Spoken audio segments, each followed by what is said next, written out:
What if I told you you're probably shorter than you were supposed to be?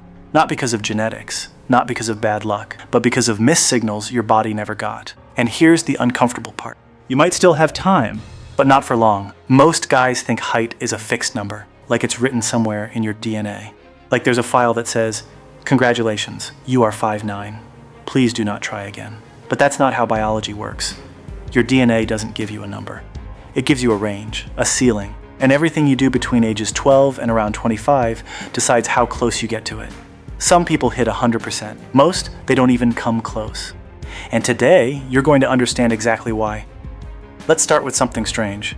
North Korea versus South Korea. Same people. Same genetics. But the average South Korean man is about 10 centimeters taller. Nearly 4 inches just from environment, food, lifestyle, recovery, same DNA, completely different outcome. So the real question isn't, how tall are you? It's, how much height did you lose without realizing it? And if you think this doesn't matter, let me tell you a quick story. Dennis Rodman. At 19 years old, he was about 5'11". Not impressive, not special, working as a janitor. Then something changed. Within a short period, he had a massive growth spurt. He shot up to around 6'7". Same genetics, different timing, different environment. And he didn't just grow taller. He became one of the most dominant rebounders in basketball history. Now think about that for a second. How many people never get that second phase? Because their body never got the right signals. Your body is not passive. It's constantly asking, do I need to grow or just survive? And it answers that question based on signals. 3 of them. Miss 1, and growth slows down. Miss 2, and you plateau early. Miss all 3, and you never reach your potential. The building blocks. Think of your body like a construction site. You can't build a skyscraper if you're missing bricks, or worse, if you're trying to build it out of cardboard. Protein is the raw material, not just for muscles, for bones. Your growth plates depend on amino acids to expand. A solid baseline, around 1.5 grams of protein per kilogram of body weight. But here's where most people mess up. Protein alone does nothing. It's like having bricks with no cement. You need cofactors. Calcium. Without it, bones don't harden properly. Zinc. Underrated but critical for growth signaling. Vitamin D. Without it, your body can't absorb calcium properly. Sunlight isn't optional. It's a trigger. And then there's boron. It helps your body actually use all of the above. Now here's where this connects back to Rodman. He didn't just randomly grow. His environment changed, access to food, better conditions. His body finally had what it needed to execute what his genetics already allowed. So if your nutrition isn't dialed in, you're not just eating bad. You're actively lowering your height ceiling. Now here's where things get interesting. Your body doesn't grow just because it can. It grows because it's forced to.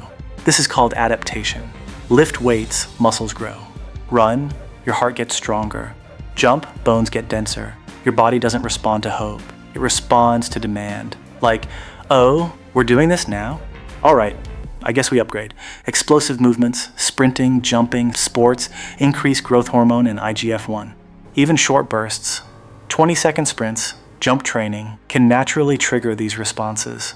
And no, lifting weights does not stunt growth. That's outdated. Proper training improves posture, bone density, hormonal health, all of which support your height potential.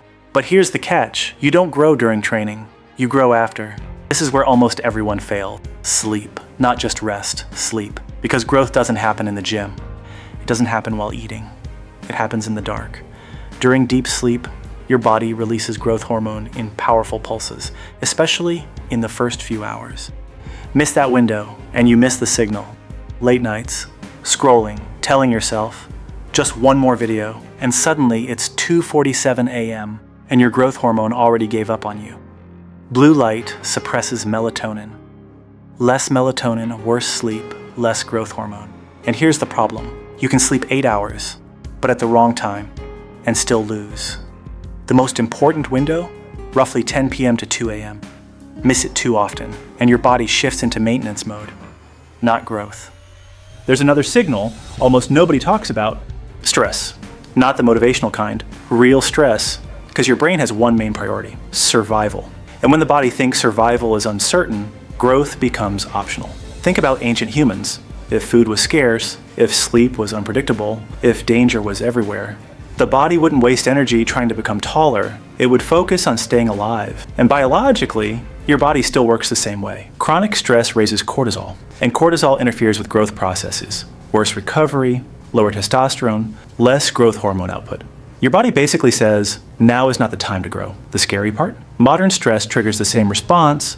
Your brain can't fully distinguish between real danger and lying awake at 1 a.m. worrying about life. To your nervous system, stress is stress.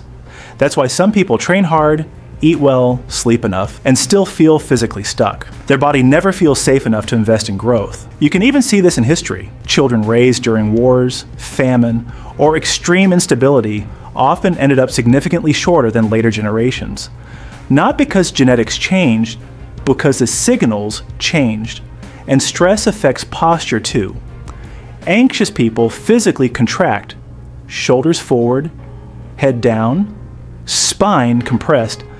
The body literally makes itself smaller, because growth is something the body does when it feels safe.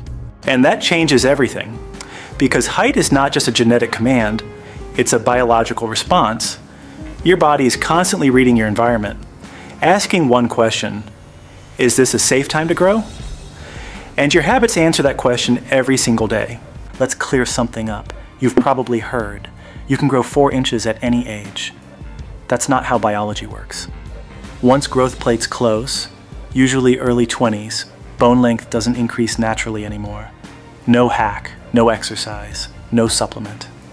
But that doesn't mean you're stuck, because most people walk around shorter than they could be. Bad posture alone can cost you 2 to 5 centimeter, forward head, rounded shoulders, compressed spine. You're basically shrinking yourself manually. Fixing posture won't grow your bones, but it can unlock hidden height instantly.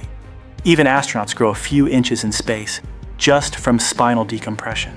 Your height isn't just bones, it's also how you carry them. Here's the reality. If you're in your late teens or early 20s, you're in a closing window, and what you do now matters.